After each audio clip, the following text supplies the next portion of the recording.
नमस्कार, मी नीता देव आणि आपण पाहत आहात Barshi today YouTube channel. Police खात्याच्या 35 वर्षाच्या कारकिर्दीमध्ये गुन्हेगारांचा कर्दनकाळ म्हणून गाजलेले धाडसी पोलीस अधिकारी, बार्शी तालुक्यातील बार्शी परिवर्तन महाआघाडीचे संस्थापक आणि ठाकरे सेना ते शिंदे सेना असा प्रवास करणारे शिवसेना नेते भाऊसाहेब आंधळकर। नुकताच त्यांनी बार्शी विधानसभा मतदारसंघातील महायुतीचे उमेदवार आमदार राजाभाऊ राऊत यांना पाठिंबा देण्याचा निर्णय घेतला आहे। या निर्णयाच्या अनुषंगाने आज आपण आंधळकर साहेबांची राजकीय भूमिका जाणून घेणार आहोत। नमस्कार, बार्शी टुडे यूट्यूब चॅनलमध्ये आपलं खूप स्वागत आहे। आपली जेव्हा आपल्याला कॉल केला जातो तेव्हा साम दाम दंड प्लेड अशी हेडलाईन येते, तर असे हे बुलंद आवाज, आपला परखड नेतृत्व आणि आपलं बार्शी टुडेमध्ये पुन्हा एकदा आपलं स्वागत आहे।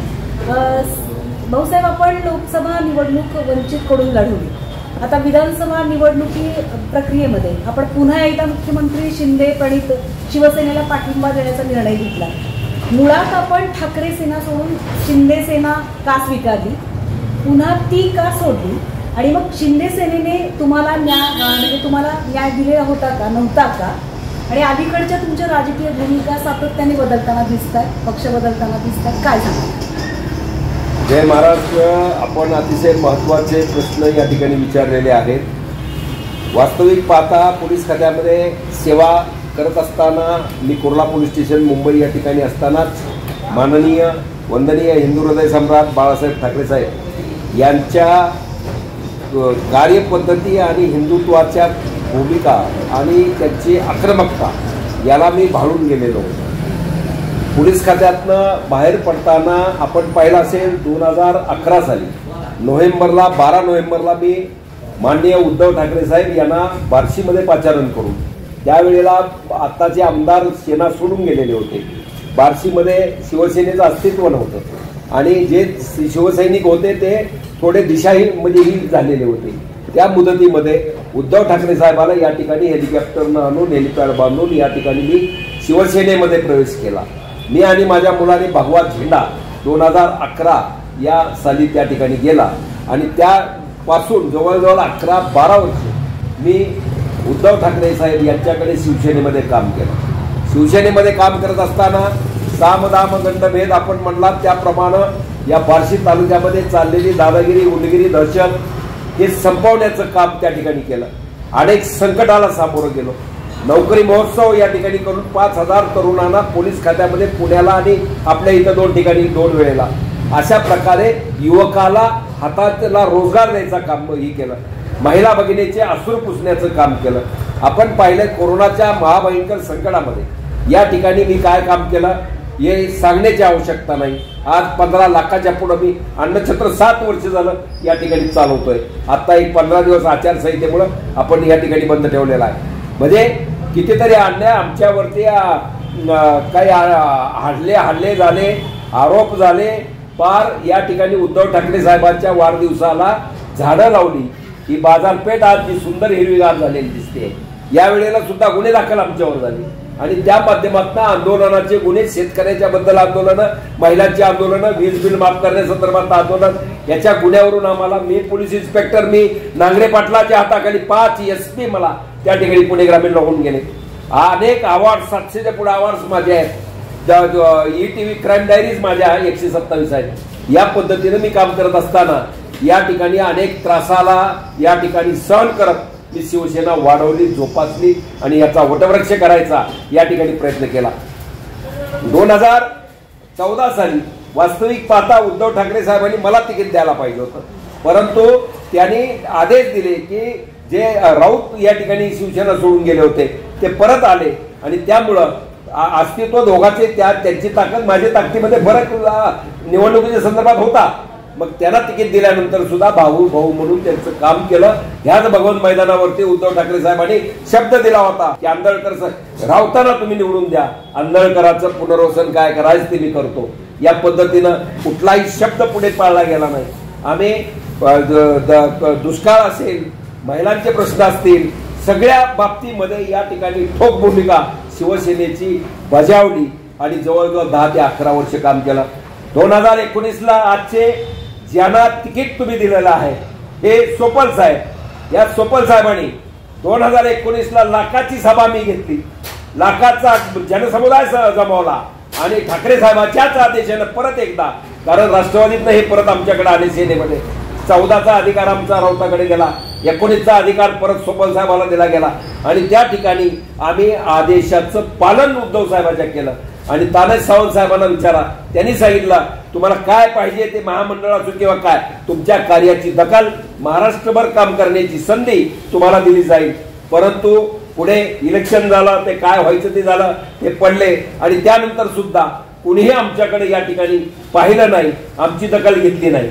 आणि त्या दृष्टिकोनातनं आम्ही परत ज्या वेळेला एकनाथ शिंदे साहेब 40 आमदार 13च्या पुढे खासदार हे सगळे बाहेर पडले, त्यावेळेला कशावरून पडले तर आज बाळासाहेब ठाकरे साहेबांची ही आहे की मला काँग्रेस बरोबर जर जावं लागलं तर माझी मी शिवसेना बंद करेल, माझं दुकान मी बंद करेल, पण त्यांच्याबरोबर जाणार नाही. त्यावेळेला त्यांचे चिरंजीव असलेले उद्धव ठाकरे साहेबांनी जी भूमिका घेतली, एक शिवसैनिक म्हणून आम्हाला आवडली नाही आणि त्या दृष्टिकोनातनं निष्ठावंत शिवसैनिक धर्मवीर साहेब आनंद दिघे साहेबांच्या मार्गदर्शनाने तयार झालेले एकनाथजी शिंदे साहेब त्यांच्याबरोबर म्हणजे त्याच्यानंतर आम्ही त्यांच्या कोर्टाचा निर्णय लागायच्या आधी आम्ही त्या ठिकाणी प्रवेश केला आणि त्या ठिकाणी प्रवेश केल्यानंतर आपण म्हटलात की हा प्रवास कसा पुढे झाला, कारण या ठिकाणी ज्या वेळेला पहिल्यापासून भगव्याची शान आन बान शान राखलेली आहे माणसं आहोत. छत्रपती शिवराय काळजावरती विराजमान 40-50 वर्ष झालं आमच्या आहेत. ज्या शिवनेरीमध्ये छत्रपतींचा जन्म झाला त्या पाळणा घरामध्ये 6 वर्ष साध्या कपड्यामध्ये नोकरी ड्युटी करण्याची संधी मला या मावळ्याला मिळाली आहे. मावळमध्ये इन्चार्ज म्हणून त्या ठिकाणी काम करायची संधी मिळाली. या दृष्टिकोनातला पहिल्यापासून हे जे ग्लॅमर म्हणण्यापेक्षा मी जो त्यांचा आदर्श घेतलेला आहे त्या दृष्टिकोनातनं मी त्यावेळेला पाडव्या दिवशी एकनाथ शिंदे साहेबांकडे प्रवेश केला. एकनाथ शिंदे साहेबांकडे प्रवेश केल्यानंतर बाकीचे काय आमच्यावर संकट आली होती, क्रशर बंद झालं, अमुक झालं, लाईट तोडली, बरेच अन्याय अत्याचार झाले, तडीपारीचा प्रस्ताव गेलेला होता. या पद्धतीमध्ये मी साहेबांना सांगितल्यानंतर माझ्यासारख्या एका साध्या शिवसैनिकासाठी 6 फोन साहेबांनी स्वतः मुख्यमंत्र्यांनी फोन केलेले आयुष्यात पहिल्यांदा मी पाहिलं. कामं होतील नाही होतील परंतु स्वतः फोन करून सांगणं आणि त्या अधिकाऱ्याला सांगणं की त्या आंदोलकराचं याला काय म्हणतात त्याला गळा भेट घेणं वगैरे साहेबांचं ते भावलं मला. आणि त्या दृष्टिकोनातनं अनेक संकटाला तोंड देत एकनाथ शिंदे साहेबांकडे आम्ही काम करत होतो. वास्तविक धाराशिवची जागा पहिल्या उस्मानाबाद आता धाराशिवची जागा ही शिवसेनेची धनुष्यबाणाची खासदारकीची होती. ओमराजे त्याही वेळेला आता त्यांच्याकरता पार पेट्रोल पंप बंद पडले, डिझेल पडले. रवींद्र गायकवाडकडे मी एकटा होतो त्यावेळेला. आज तुम्ही 56,000 मायनस तू प्लस मध्ये झालाय. रवींद्र गायकवाडला 56,000 भाऊसाहेब आंदळकरांनी त्यावेळेला मिळवून दिलेले आहेत. पेट्रोल पंप आताच्या शिवसैनिक आबा कपाट विपाट पाटील पांगरी त्यांना विचारा, सगळ्या गाड्याला पेट्रोल डिझेल पंप काय खाणं पिणं ते हॉटेल सगळं बंद पडलं माझं ह्या राजकारणामध्ये. हे ते आता तुमची मस्ती आहे ती का तुम्ही म्हणणार उद्या तुम्हाला कोणी सांगितलं होतं हे अगदी बरोबर आहे. पण 17 एकर प्लॉटिंगची जमीन गेली आज 4 ते 5 कोटी रुपये एकर आहे. ही अवस्था आहे. आम्ही त्यावेळेला नगरपालिका 2दा, पंचायत समिती, जिल्हा परिषद, आमदारकी, खासदारकी 2-2 वेळेला शिवसेनेचं नाव होण्यासाठी उद्धव ठाकरेच्या आन बान शान राखण्यासाठी आम्ही त्या ठिकाणी. आणि आता ही जी जागा होती ती ह्याला राष्ट्रवादीला सुटली. सीएम साहेबांना आम्ही म्हणत होतो खासदारकीला ती आपल्याकडे घ्या. माझा लिंगायत समाज 5.5 लाख आहे. माझं कर्तृत्व काय असेल ते आहे, बाकीचं अन्नछत्र आणि बाकीचं. आणि त्या दृष्टिकोनातून तुमचा आशीर्वाद मिळाला तर मी ह्याला 4ही मुंड्या चित करतो. आज जसं इथं शिवसेना जे काय बनावट बोगस शिवसैनिक आहेत त्यांना तिकीट मिळलंय आणि हे इकडलं हे जे चाललेलं आहे त्या पद्धतीनं मी सांगितलं होतं. परंतु ती जागा तशी सुटली गेली.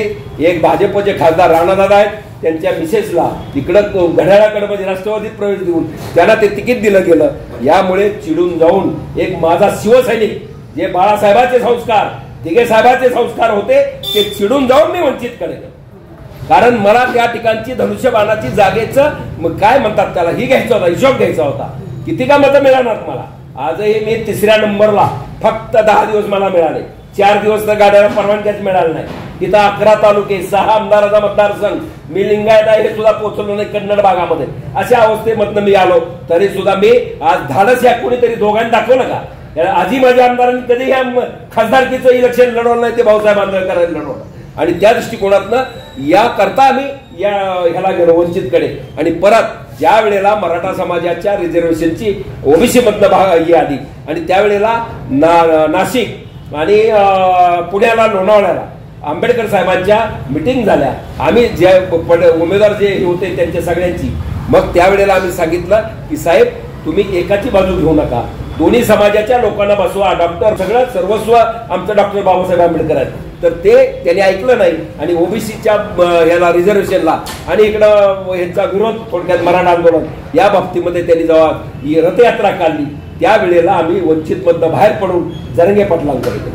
आणि मग जरंगे पाटलाकडे गेल्यानंतर त्यांनी बाकीचं सांगितलं, पहिल्यापासून माझे जे असतील आंदोलन असतील, छत्रपती शिवरायाची भूमिका वैरागमधली असेल, तुमच्या मराठाच्या एक मराठा लाख मराठाचा देशव्यापी संघटनेचा महाराष्ट्राचा मी अध्यक्ष आहे, शरद पवार आणि संभाजीराजे प्रेस संघटनेचा, त्यामुळं मराठा बांधवाच्या खांद्याला खांदा लावून मी काम केलं. दसऱ्याला एकनाथ शिंदे साहेबांनी 10 लक्झरी नीज साठे साहेबांच्या मार्फत पाठवल्या होत्या, आम्ही नाकारल्या. जरंगे पाटील उपोषण चालू आहे, आम्हाला रिझर्वेशन मिळाल्याशिवाय आम्ही तुमच्या दसरा मेळाव्याला येणार नाही, तुम्ही कारवाई करायची ती करा. या पद्धतीनं आम्ही केलं. आम्ही कारखान्याचं मध्ये नाव बदललं, ते आरोशीला कळवलेलं आहे. एवढं केलं. त्यानंतर जरंगे पाटलाच्या मार्गदर्शनाखाली फॉर्म भरले. आम्ही अपक्ष म्हणून अर्ज भरला असताना या ठिकाणी त्यांनी सांगितलं होतं, ज्याला त्यांनी आधी सांगितलं की कुठल्याही जिल्ह्यातनं एक उमेदवारी आपण ठेवणार, बाकीचे ही करायची. मग आम्ही अर्ज त्यांनी सांगितल्यानंतर त्यांच्या आदेशाप्रमाणे आम्ही अर्ज वार्षिकनं काढला. आपल्याला जागाच लढवायच्या नाही असं ठरल्यानंतर मनोजदादा जरांगे पाटील यांच्या आदेशाप्रमाणे, त्यांचा आदेश मानून आम्ही तो अर्ज फॉर्म मागे घेतला आणि आम्ही शांत राहायला लागलो. परंतु जी आमच्यातला शिवसैनिक आहे, आमच्यातला जो भगवा आहे, आमच्यातली जी हिंदू हृदय सम्राट बाळासाहेब ठाकरे साहेब, आनंद दिघे साहेबांचे संस्कार आम्हाला गप्प बसू देणार. आज कितीही केलं तरी राजेंद्र राऊत हे पूर्वाश्रमीचे शिवसैनिकच आहे, धनुष्यबाणाचे पाईकच आहे. आज पोरगा काय रागानं काय करून घरात भांडणं करून निघून गेला म्हणजे त्याचं घर कुठे गेलेलं नाही, त्या पद्धतीने ते परत आलेलं आहे. आणि त्या पद्धतीनं या ठिकाणी मला मुख्यमंत्री साहेबांच्या तिथून काय असेल ते आमचे संपर्क आहेत होते, त्याप्रमाणे फोन झाले की बाबा या वेळेला असं करावं लागेल आपल्याला, धनुष्यबाणाचं यावेळेला मुख्यमंत्री साहेबाचे हात बळकट करणं महत्वाचं आहे. आणि त्या दृष्टिकोनातून तुम्हाला परत, आणि मला काय कुठं जायचं, मी रुसून गेल्यासारखंच बाहेर गेलतो, त्या पद्धतीनं मला काय कुठला प्रवेश, कुठं सीएम आलं त्या दिवशी जाणं असा काही प्रकार नव्हता. उलट राजेंद्र राऊत आमच्याकडे सेनेमध्ये आलेले आहे असा प्रकार आहे. त्यामुळं या ठिकाणी चांगली संधी मला या ठिकाणी मिळाली आणि परत एकदा माझ्या धनुष्यबाणाची आन बाण शान, शिवसैनिकाची आन बाण शान राखण्यासाठी मी या ठिकाणी ह्याला राजेंद्र राऊत यांना पाठिंबा या ठिकाणी दिलेला आहे. राजाभाऊ आणि भाऊसाहेब हे समीकरण जुळेल का आणि त्याचा फायदा राजकीयदृष्ट्या तुम्हाला स्वतःला होईल? माझा राजकीय फायदा या ठिकाणी झाल्याशिवाय राहणार नाही. ज्याचं काय म्हणतात, ज्याला परिश्रम केल्यानंतर त्याला परमेश्वर फळ देतो, त्याला वेळ लागू शकतो, टाइम इज सोल्युशन. त्या पद्धतीनं मला न्याय मिळणारच. माझं स्वप्न आमदारकीचा असो, गृहमंत्री पदाचा असो, सरकार कुठनं ना कुठनं होणार. विधान परिषद आहे, कुठला आहे, महामंडळ आहे, काय मंत्रीपद, राज्यमंत्रीपद, कॅबिनेट मंत्रीपद दर्जा आहे. ज्यांनी काय काम केलं नाही तसल्या लोकांना मिळतात. मी तर त्याच्याला महाराष्ट्र आणून ठेवणारा शिवसैनिक आहे, त्यामुळे मला न्याय मिळणार भविष्यामध्ये, यामध्ये अडचण नाही. दोघांची काय म्हणतात त्याला, दोघंही थोडं जहाल मतवादी म्हणतो, हॉट टेम्परेचर म्हणतो, त्या पद्धतीने आम्ही आहोत. तेच माझ्या माय मावलेल्या आहेत. माझं स्वप्न आहे महिलांसाठी मी मोठमोठे मोर्चे काढले, तुम्ही पाहिलेलं आहे. उद्या महिलांना हे तर 1,500 रुपये नाही, 2,000 काय असतील ते मिळत राहतील, पण त्यांचं 2-2 हजार लाखापर्यंतचं जे कर्ज आहे महिला बचत गट योजने ह्याच्यातलं ते माफ केलं गेलं पाहिजे शेतकऱ्यासारखं. आणि त्याचप्रमाणे महिलांसाठी महिलांनी चालवलेली बँक मी एकनाथ शिंदे साहेबांकडे माझी फाईल आहे, त्या पद्धतीनं ते सुद्धा या महाराष्ट्राला उद्या भविष्यामध्ये महिलांसाठी स्वतंत्र बँक काढलेली, त्यांना कर्ज दिलेलं आणि 2 लाखापर्यंत कर्ज माफी केलेली हे एकनाथ शिंदे साहेबच करू शकतील. आजही मराठ्यांचे सामाजिक नेते सुद्धा म्हणतात, जर आरक्षण मराठा बांधवाला द्यायचं असेल तर एकनाथ शिंदे साहेबच देऊ शकतात. ही अवस्था म्हणजे तुम्ही महायुतीला पाठिंबा आणि शिंदे सेनेला पाठिंबा तुमचा उघडपणे आहे हे जाहीर आहे. मी शिंदे सेनेतच तसा आहे.